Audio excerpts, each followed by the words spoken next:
So the first is the our package declaration. This defines the package like a folder where this class belongs. So next is our import statements.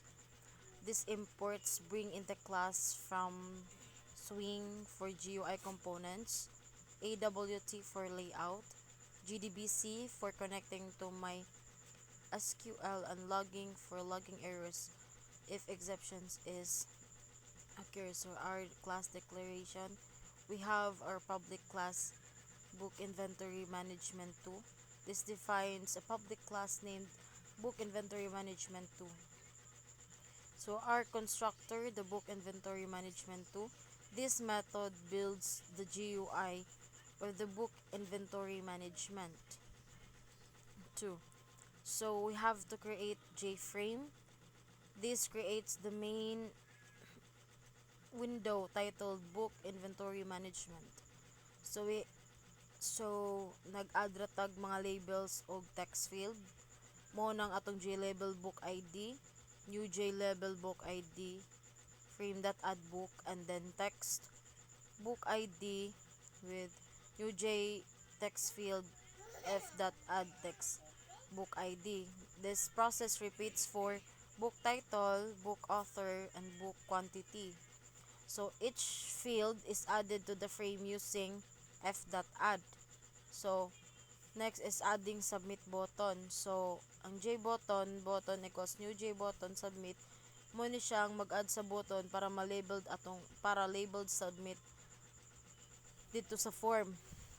So mo add pud tag adding action listener for submit button.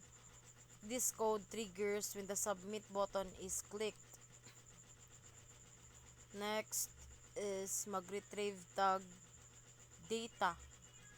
Mag-retrieve form data ta. So morning mga string book ID, txt_book.getText. Mo ni siyang nag-extract the text entered in the form fields. Ang kaning string book title 1, txt_booktitle.getText. So next is our SQL query.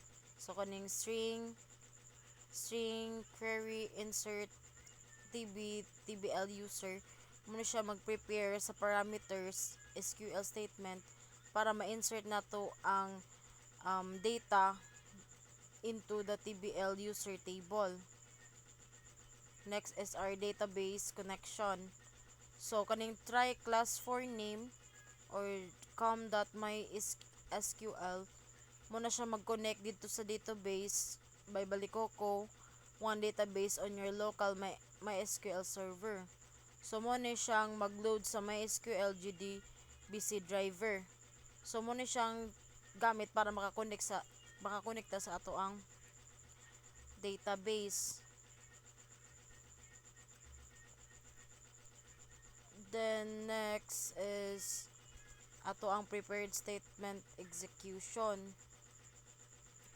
So mo katong prepared statement path con statement query. So fills in the SQL query parameters with values from the form.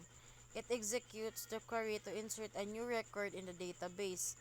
So para maka-add taglain na pud nga record sa atong database, did na to mo execute sa atong query. Kani mga path.set string para maka-add tag bag-o na pod nga kanang record sa ato ang database, need yun na nato siya gamiton. Then i-fill pod nato sa kanang SQL query nato ato parameters with value from the form. So bali murag tag mag-execute the query to insert a new record into the database. Para sa kong giingon. So ang next nato is the show success message. So kaning J option pay.show message null successfully, mo ni siya mag-display sa dialog box showing success. Mo ni siya ang mo-display og maka-connect na ka sa imuhang database. Mo na siya mo gawas.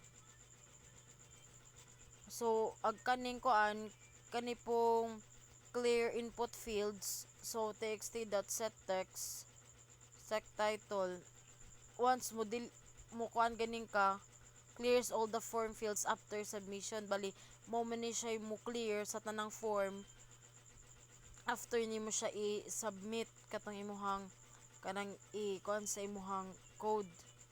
So next is exception handling.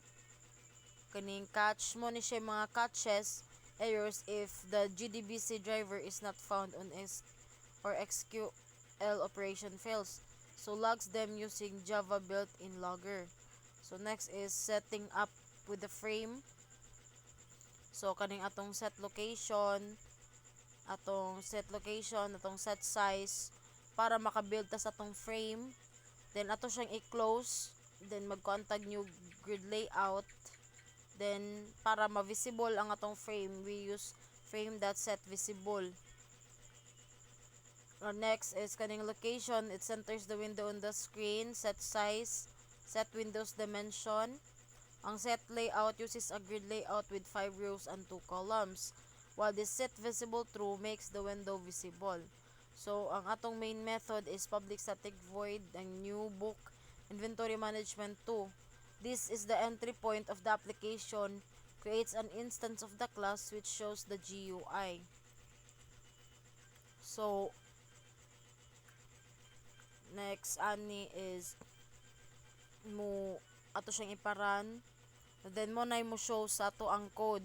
Once ma-complete na nimo or matarong na jud siya nimo imong code, mo na siya mo display atong frame, atong mga attributes. Pero dapat mo function na siya para makakonekta sa atong database para ma-save pud siya didto. So dapat imo siya para dapat ma-function jud siya sa dito sa imong database.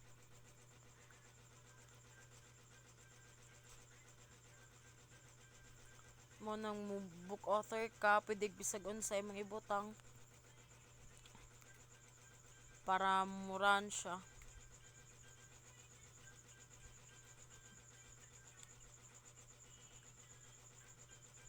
Pwede po na siya kaanon lang siya na ni magbutang bisag unsa la imong ibutang ana para makuan siya. Nay usaan na nga video nga kanang nasayop siya sa pagkuan ako sa pag submit, warag wala siya na submit og kanang naay tarong. So murag ako na siyang murag mag-usog ko ana sa video na kay kon man day siya error. So kanang naay ako pa na siyang wait akong i-submit ug bali ako lang na siyang gi-fix kay murag naa lang ko na error sa ako ang system.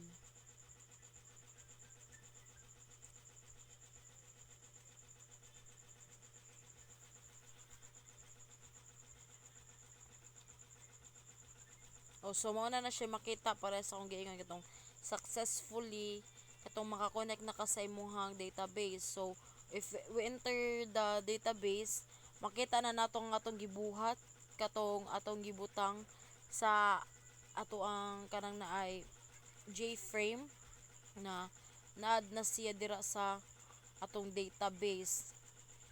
So you must kanang tarungon jud nimo siya og code. Dapat concise ka mo tan-aw sa mga directions kay once nga ma-error ka or ma-wrong lang ka og butang bitaw di na siya mo run. So that's the method nga makakonect ka sa imong database. So mao na siya nga code, then nga na ang method para makakonect ka sa imuhang database. So thank you for watching, ma'am.